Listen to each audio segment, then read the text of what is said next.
Mental health among college students is a hot topic. But what if I told you that Harvard students actually report better mental health than their peers at other universities? This surprising finding comes from a comprehensive survey released recently, shedding light on the mental well-being of Harvard's student body compared to students nationwide. But here's where it gets controversial.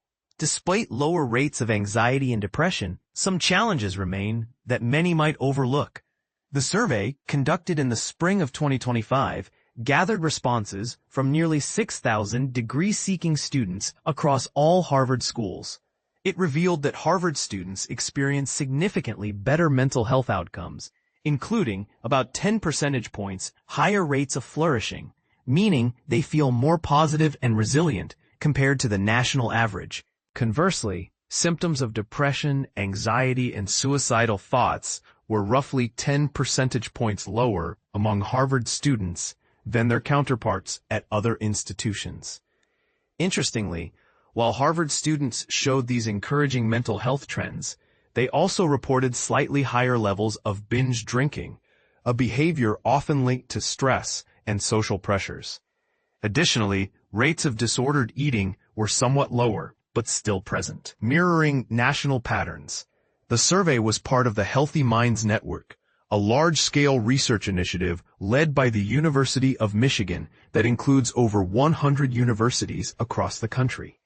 Harvard's participation yielded a 25% response rate, providing a robust snapshot of student mental health. One of the most revealing parts of the survey explored the prevalence of impostor syndrome, a psychological pattern where individuals doubt their accomplishments and fear being exposed as a fraud. More than 60% of Harvard respondents admitted they believed their peers were smarter than they were, and about half confessed to worrying that others would discover their perceived lack of knowledge or ability. This highlights a paradox. Even students at one of the world's most prestigious universities struggle with self-doubt. Yet, despite these feelings, over 80% of students reported a strong sense of belonging on campus, and more than half felt connected to campus life. Still, nearly 45% admitted to feeling isolated at times, underscoring that social connection remains a complex issue even in supportive environments. When it comes to mental health resources, Harvard students appear well-informed. A notable 89% said they were aware of the university's mental health services, a figure higher than the national average. However, awareness doesn't always translate into access. Among students who felt they received less mental health care than they needed, 38% cited lack of time as a major barrier, higher than the 33% reported nationally.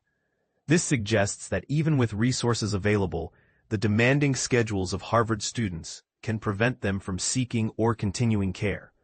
Financial concerns also played a significant role. About 33% of Harvard students who needed more care pointed to high costs or insufficient insurance coverage as obstacles, compared to 27% nationally. This raises important questions about the affordability and accessibility of mental health services, even at elite institutions. Regarding the use of specific services, Harvard's Counseling and Mental Health Services, CAMHS, was the most widely utilized resource. In contrast, TimelyCare, a third-party platform offering mental health counseling, was the least used. Only about a quarter of students who knew about TimelyCare actually used its services, suggesting potential gaps in outreach or perceived effectiveness. And here's the part most people miss. A previous version of this report mistakenly claimed that Harvard students had lower flourishing rates than the national average. The truth is the opposite. Harvard students reported flourishing at rates roughly 10 percentage points higher. This correction is crucial because it changes the narrative about student well-being at Harvard. So what do you think? Does this data challenge your assumptions about mental health at elite universities? Could the pressures of attending a prestigious school actually foster resilience? Or do they mask deeper struggles? And how should universities balance promoting mental health awareness with addressing barriers like time constraints and financial costs? Share your thoughts and experiences in the comments below. let's start a conversation about what mental health really looks like on campus.